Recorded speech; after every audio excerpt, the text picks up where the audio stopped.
চালিয়ে যাব এবং আমরা আমাদের যে আন্দোলনের স্থান রাজপথ সেটা আমরা ছাড়বো না।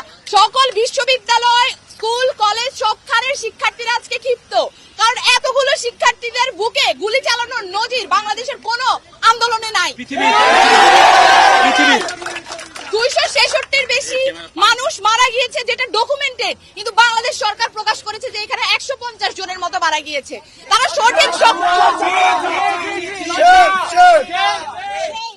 তারা মৃত্যুর যে সঠিক সংখ্যা সেটাও তারা প্রকাশ করেনি। এটা কোনো সংখ্যা না, এক একটা প্রাণ মানে এক একটা প্রাণ, যেটা মূল্যহীন, যেটার কোনো মূল্য হয় না। আমি সেই অর্থে বলতে চেয়েছি যেটা অমূল্য, যেটার কোনো মূল্য হয় না।